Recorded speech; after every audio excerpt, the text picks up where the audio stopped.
So I was going to start this tour in Treese, but it actually says that all of the roads as well as the buildings were demolished in 2012 when they finally completed the buyout. So this entire area was basically poisoned by a mine, and then a tornado hit, destroying the rest. Yeah, so basically there was 3 townships around here, and they were poisoned by the mine. The mine also created sinkholes in some of the towns, so the ground was literally collapsing underneath these residents' houses and streets and everything. And then a tornado came through and did a ton of damage to most of these cities. So they're pretty close to each other. They're not super close. I know the next town that I'm going to was hit really hard. About 150 buildings were destroyed in the next town. So I came to Treese just in case, and yeah, they have the entrances closed off, and then everything has been demolished. So this is another of the smaller towns that got basically torn down because of everything that happened. And this one I'm able to get in and drive around. And it's really weird because all of the streets of this town are still here. You can see electrical boxes where power was hooked up, and very few remnants of houses having been here. And other than that, it's completely deserted and abandoned, and it has a very eerie vibe to it. It feels very strange around here. So you can see where a street used to run. I'm assuming this would have been a neighborhood. Some parts of what I think may have been a house. And then you look right back here, and there's the mine. So you could see some lighter fluid, some bricks, and part of a floor. There's probably a house right in here somewhere, right off of this little street. And I bet you this was a quiet little street, right? You can see this is a pedal from a bike. It's like an interior door and remnants of a house, but they just, look at these blinds. They've actually kind of held up. And an old TV, but they bulldozed everything in these towns.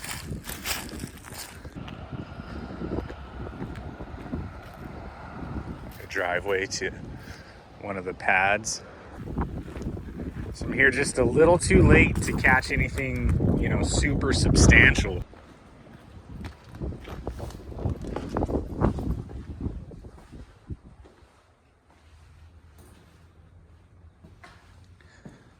This is the only building left in this entire town. And it's right on Main Street. And it is so wild because you just walk through here or through Main Street and just so many roads lead to nowhere.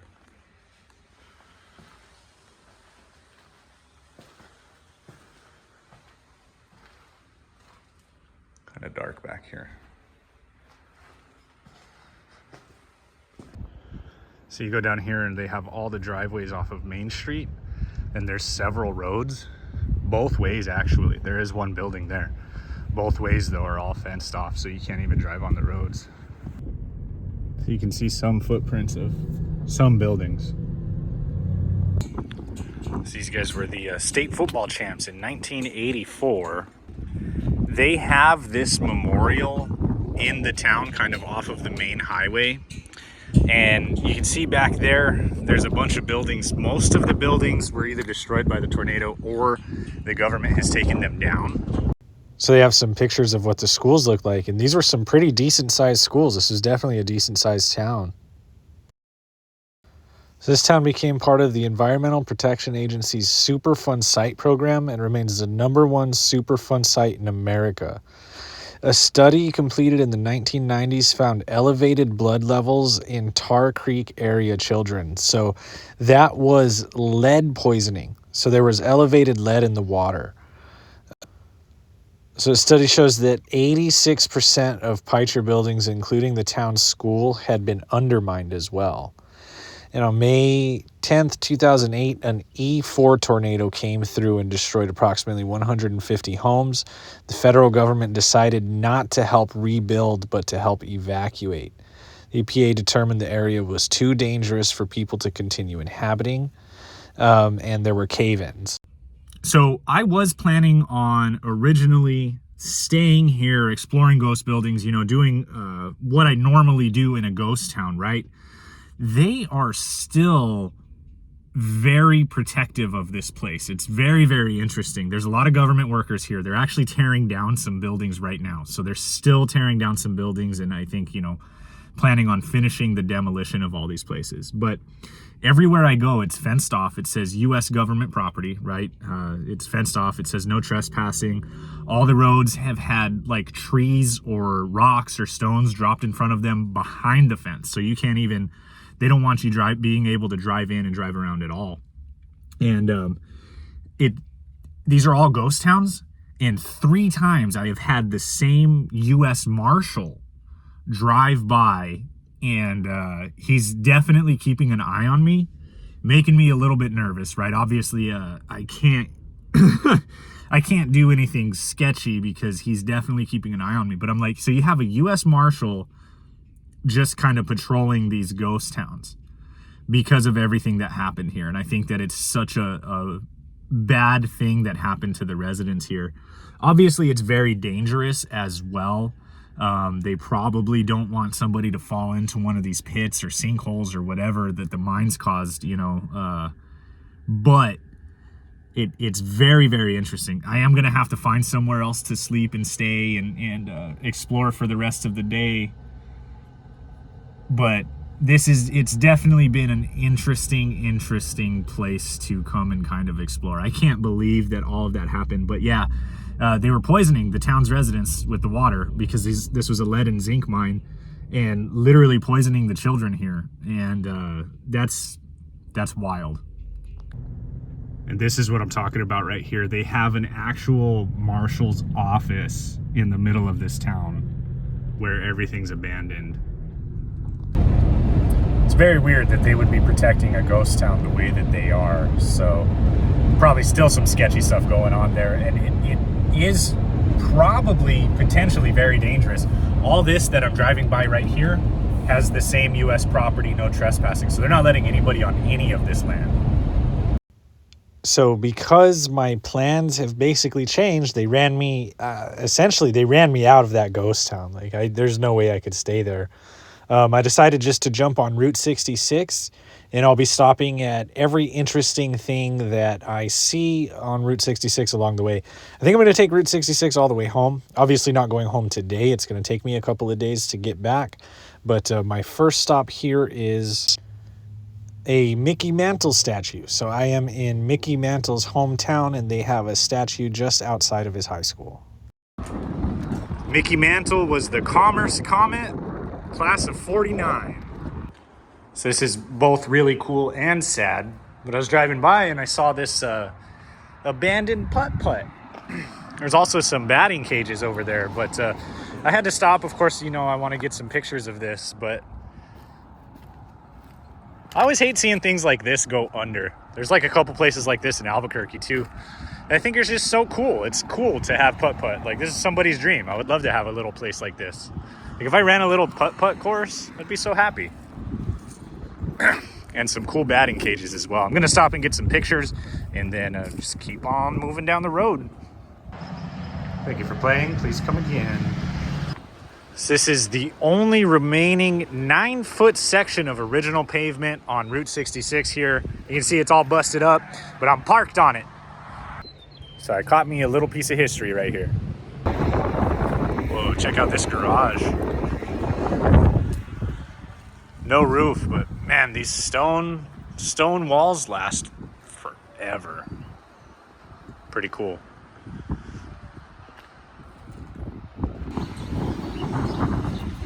I can't not stop at Buffalo Ranch. Look at this guy. Look at him. He's in a playful mood. Look at him. Look at him go. What? It says stay off the fences because these guys are super dangerous, which I believe. They're huge. Look at this guy. That guy that's running around like starting stuff with all of them, he's got to be like a youth. He's got to be a little kid. He's having too much fun out here. Look at him. He's all headbutting him.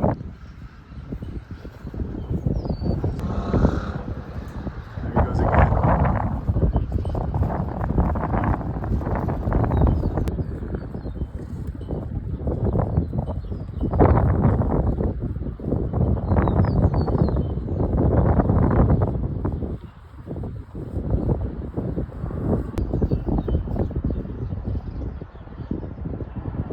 He is just prancing around and headbutting everybody that he can, that guy.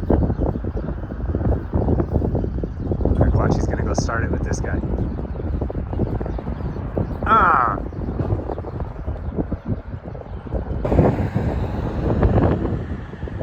So these three little buildings are what's left of this little Avon motel. It says it's your life, pay attention. With a bunch of little handprints. It's crazy. So this hotel, it looks like it just had like 3 little rooms. That's it. 3 little rooms. I think there's a creek back here. There sure is. It's super wet, so I don't trust driving in the grass with the van since I don't have the 4x4, but there's this cool bridge up here that I wanted to check out.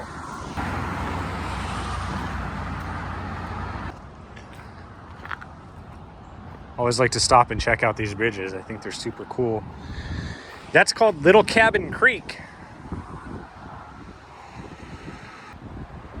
So I found this really, really cool old cemetery. Of course, I had to check it out.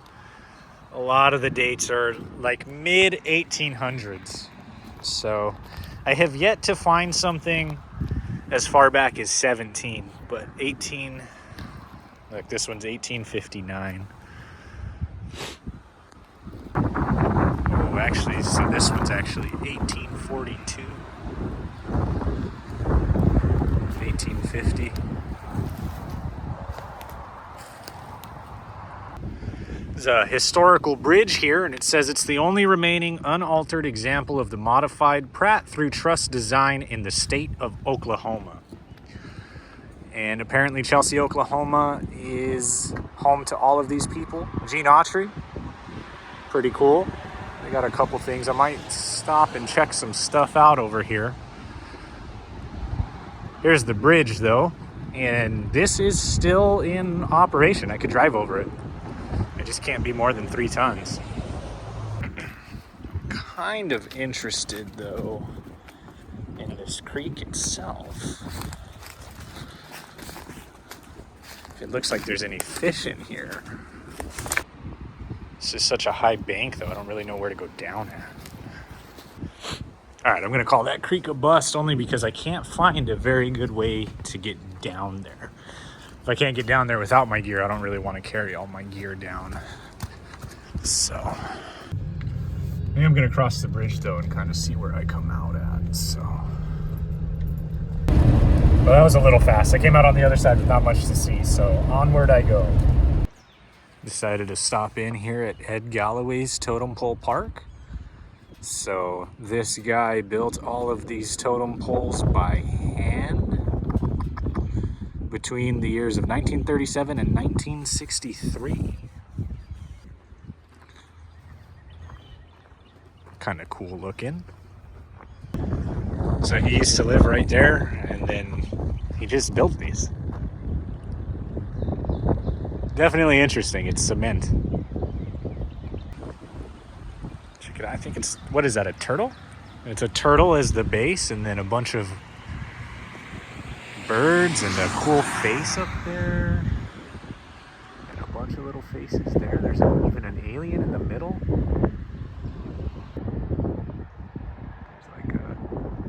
There's a guy way up there. So it says that this was actually the guy's studio. Came out here to work. It's a gift shop now, but it's closed today.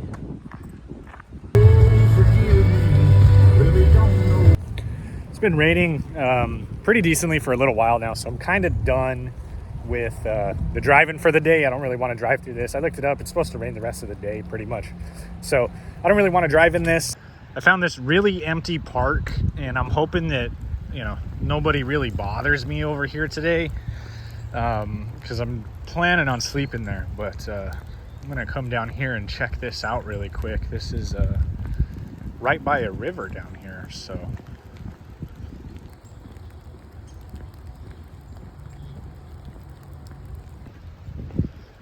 Yeah, so the rain's not super bad right now. I might come down and actually try some fishing over here. It's raining a little bit, but I have not caught a fish on this whole trip, so it is time to go. My dad and I didn't get to go fishing, just it was a little bit too cold for him. All right, so now that I'm all wet and cold, and I didn't catch anything again, it's dinner time. I'm hungry.